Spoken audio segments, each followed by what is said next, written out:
Hello everyone, नमस्ते, प्रणाम। मैं हूँ आदि और मैं आपके लिए फिर से एक short and sweet knowledgeable story लेके आया हूँ। So let's start.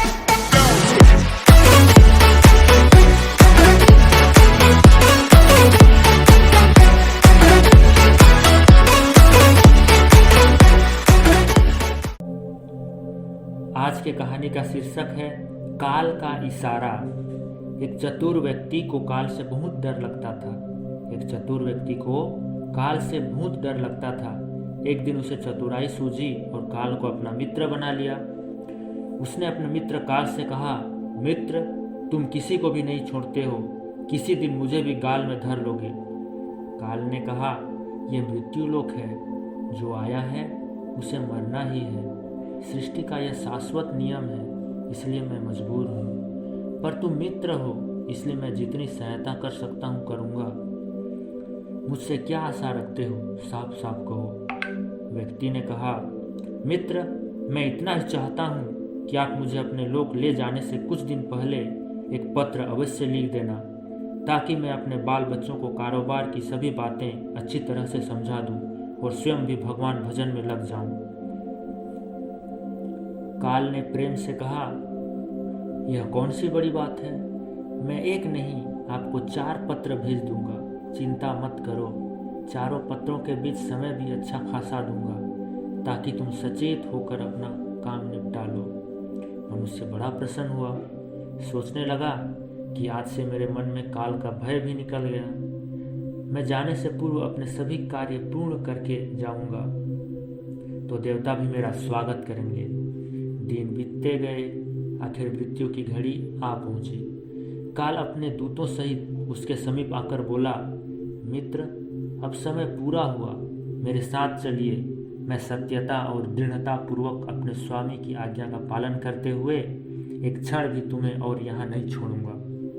मनुष्य के माथे पर बल पड़ गए, भ्रीकुटी तन गई और कहने लगा, धिक्कार है तुम्हारे जैसे मित्रों पर। मेरे साथ विश्वासघात करते हुए तुम्हें लज्जा नहीं आती।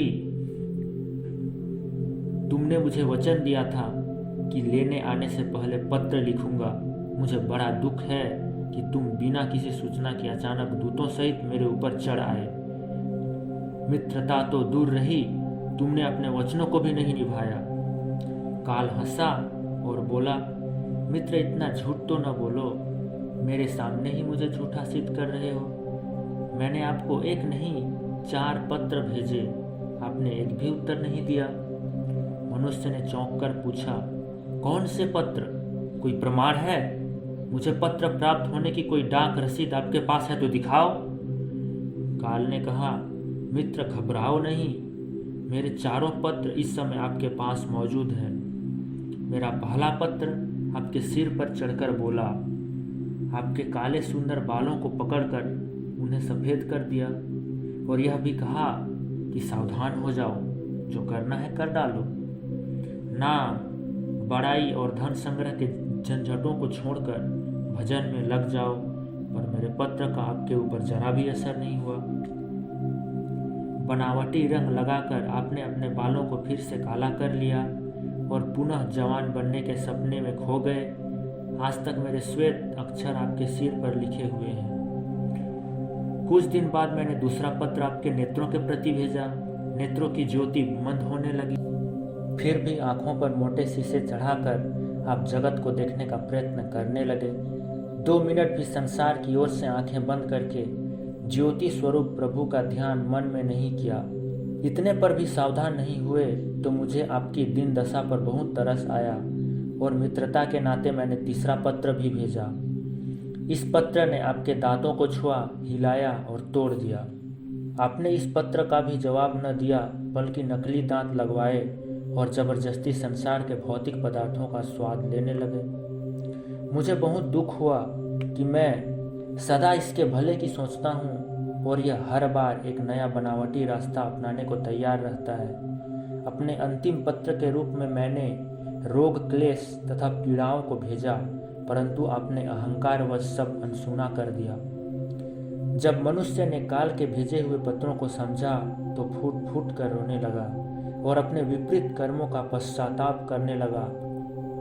उसने स्वीकार किया कि मैंने इस सांसारिक मोह माया में फंसकर इस शुभ चेतावनी भरे पत्रों को नहीं पढ़ा।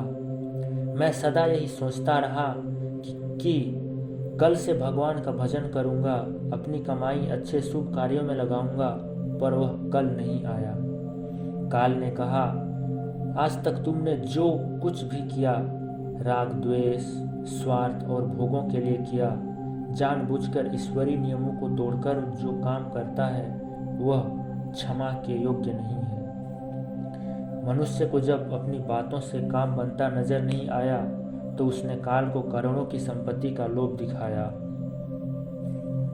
काल ने हंसकर कहा, मित्र, यह मेरे लिए धूल से अधिक कुछ भी नहीं है। धन, दौलत, शोहरत, सत्ता, ये सब लोभ संसारी लोगों को वश में कर सकता है, मुझे नहीं। मनुष्य ने पूछा, क्या कोई ऐसी वस्तु नहीं है जो तुम्हें भी प्रिय हो, जिससे तुम्हें लुभाया जा सके? ऐसे कैसे? इस कहानी से हमें यह सीख मिलती है कि समय रहते सांसारिक चीज़ों के साथ साथ भक्ति और मुक्ति के लिए भी हमें निरंतर काम करते रहना चाहिए। धन्यवाद।